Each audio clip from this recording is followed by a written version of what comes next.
Okay, this should be recording. Hello, good morning. Or not good morning. I wish this was morning. I tried recording this in the hotel. I actually did record one, but the hotel upload couldn't take it. So the day before I managed to use the venues upload, which did it pretty much instantly. Today I couldn't do that.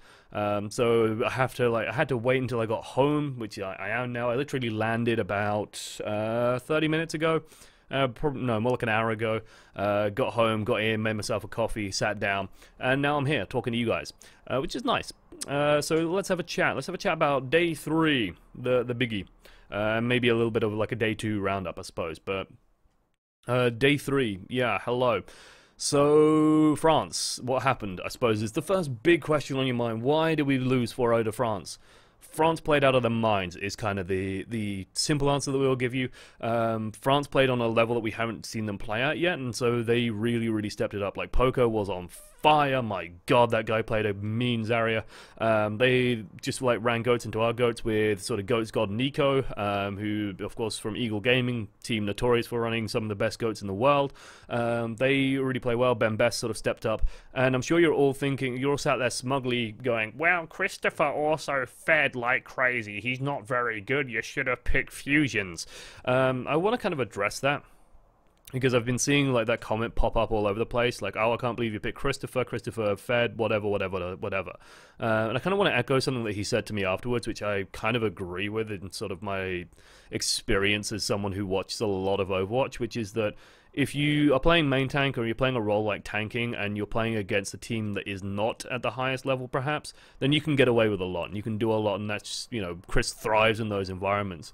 When you are playing against a team that is like that step ahead, that step above, like France put a lot of focus on him. France made it their mission to kill 1 or 2 people, it felt like. They were either trying to kill Chris or they were trying to kill Mikey. And they succeeded in that in ways that were really clever and really intelligent. Quite often, for example, they would use stuff like Lucio Boots, Whip Shot, even Reinhardt Hammer Swings to pull people further out of position if they were even slightly out of position.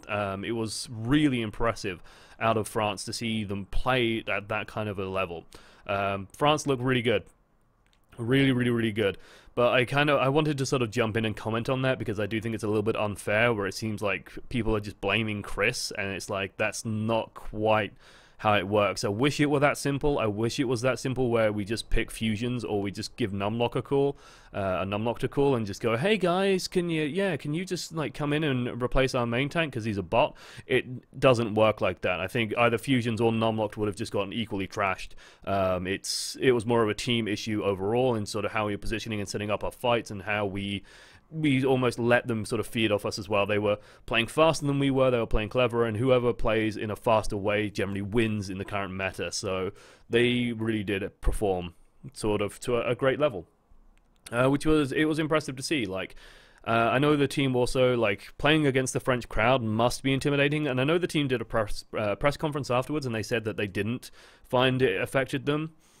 I'm going to call slight BS on that one, because they were making mistakes that they normally wouldn't. There are a couple of very obvious blunders that seem to occur that normally these players don't do. They're experienced LAN veterans, so seeing them make very almost farcical mistakes was well, that's probably the crowd getting them a little bit rattled here and there. So nerves, definitely, I think, not so much nerves, but just pressure, I suppose.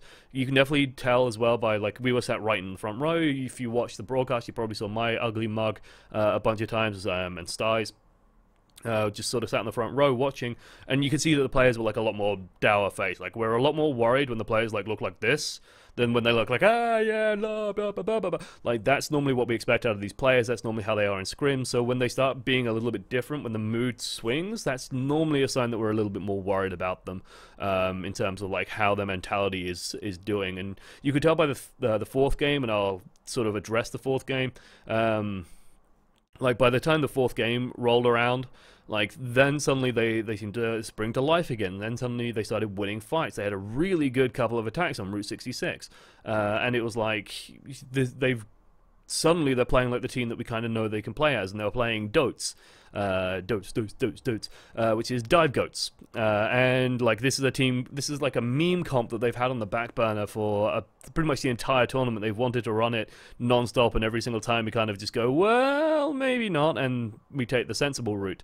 But they just ran Dotes, and they ran Dotes non-stop. And I saw someone comment, and I'm going to be that guy and sort of shout out at Reddit comments, and I know I probably shouldn't do this, but you know, he was like, doesn't the coach for Team UK know that you can't run Hammond into Sombra? Two things with that. First, if you think Hayes had any input in the continued running of Hammond into Sombra, and not only that, but Chris's constant just, well, let's just do the same initiation of swing in and slam on them over and over and over again and get hacked and killed. If you think Hayes, coach for Philadelphia, second place in the Overwatch League finals, like Philadelphia Fusion coach, had any input on that decision, you got your loopy, mate. And the other thing is, like, that game was just for fun. Like, that game had no more stakes on it. It's just complete pressure off. You trust me when I say that Chris knows that, you know, he can't do that in a proper game. But at that point, like, the match is over, have some fun, end things on a light note, and just enjoy themselves, I suppose, and cap off their time in Paris. And I'm sure that some people out there, and it's like, well, they should have got at least one win, do it for the fans, and that kind of stuff. And it's like, I don't disagree. I don't disagree with that idea that taking a map off them would have been really, really nice. But you've also got to understand that, you know, for the players, it was just a way to blow off some steam, have some fun before the tournament ended, and just keep themselves in like the normal high spirits that they have. Because I know that when I walked into the behind the scenes area afterwards, like, they were a little bit down, they were a little bit quiet and a little bit sullen. So like, and seeing that is kind of like Team UK normally isn't like that. Normally they're all sort of laughing and banter, and it did come back. They did sort of bounce back pretty quickly, I thought. Like, they started getting into higher and higher spirits as the night went on, and then got really into some spirits later on after the tournament. But they had, like, you know, it was a grueling thing for them. So definitely, like, you know, just let them have their fun is what I would say. But I want to address two more things in this vlog, because and I'll quickly also, just before I go into those other things, I will shout out, like, to all the other teams for taking part. Like, they honestly, this group stage, like, they played above the level that we were expecting. Poland and Italy especially, really impressed. Really, really good performances out of those two countries, above and beyond what you would expect out of them. So, like, massive shout out to Poland and to Italy for their solid performance. Netherlands also really, really, really good. We sort of came into this one fearing Germany, and then very, very quickly we sort of went, whoa, the Dutch could cause some problems here. So that was really, really good to see for Netherlands. So goed, I suppose, is what I'll say to that. Right, other than that, I do want to address, like, another aspect, which is more of where I've been more involved, I suppose, which is, like, on the social media side. There's a bunch of us running the Seven Lions account, and that is people saying that we are being disrespectful, in which case I respectfully disagree completely.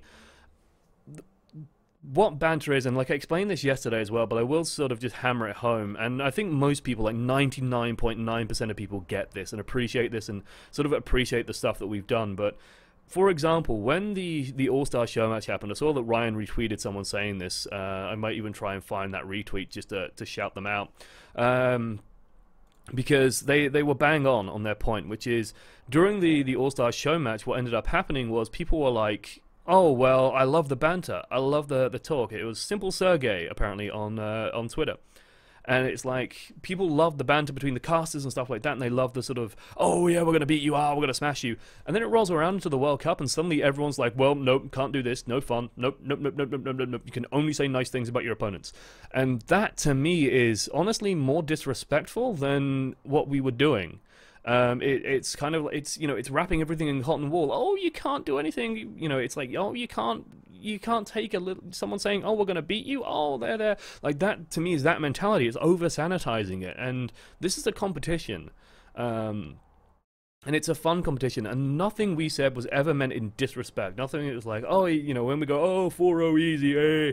It's done before the game. They can easily come back and go, oh, we're going to 4-0 you easy. I remember talking to D-Gun very briefly outside when I was walking in on the game day between France and the UK, and it was like, you know, oh, why are you so confident? I was like, oh, yeah, it's easy, 4-0 against France. And he's like, ah, no, we're going to 4-0 you. Like, that's how it is, right? And that's how it should be, where it's a friendly thing between two rival teams, two ancient rivals like France and the United Kingdom. If you go to any sports event, if you go to any football event, you will get fans just like going "Way!" at each other, and it's fun, and it's all part of the fun. But afterwards, we always make sure that it's respectful, and that we are, you know, well-mannered to our opponents after the game is done, because it's easy, or rather, yeah, it's easy to be like, 4-0 after the game is done, because you know the result. There's nothing on the line there. You can't look bad, basically.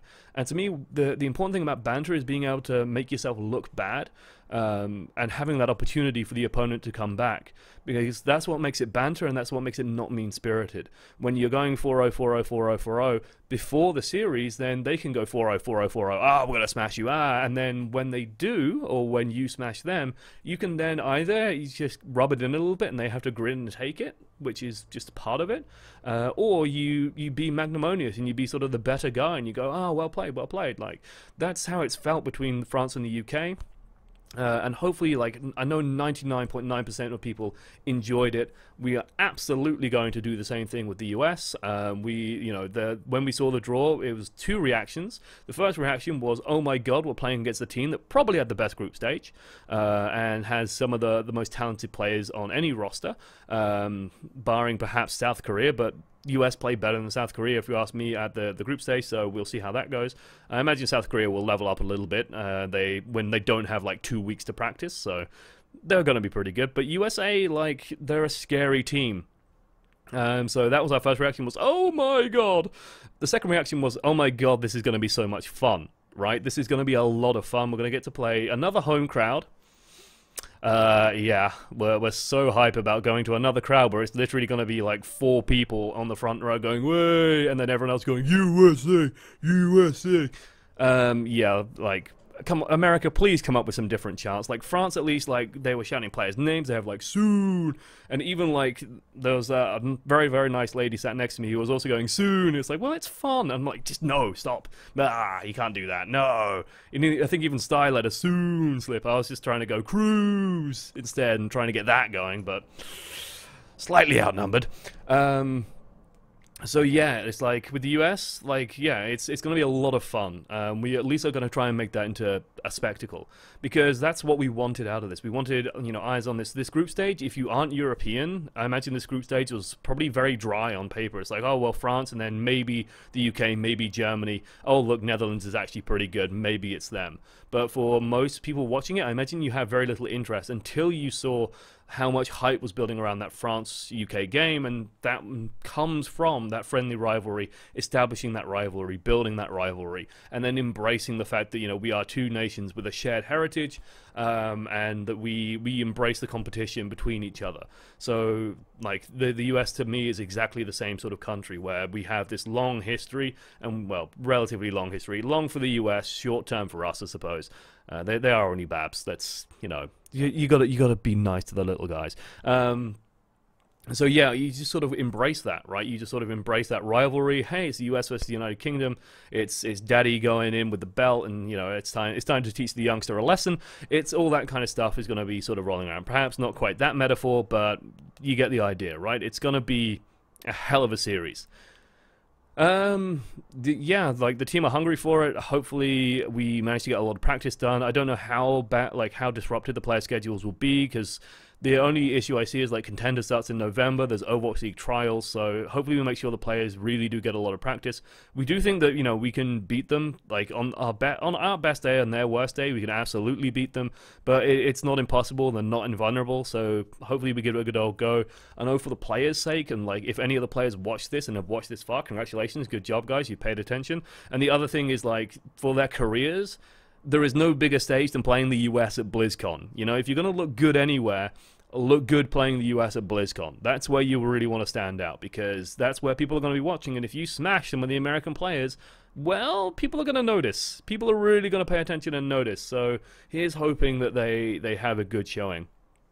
I think that's about it. I think that's about everything I wanted to talk about on this brief little vlog. I really wanted to do the Pyrian Flax thing with a bathrobe and just sat in the hotel room, but yeah, so you're going to have to do with this one, which is slightly weirder, but hey. Otherwise, yeah, let me know what you guys think. I'll probably try and answer some comments if you have any questions about sort of what the event was like, what it was like behind the scenes, what the players are like. Just, I think I will let this slip.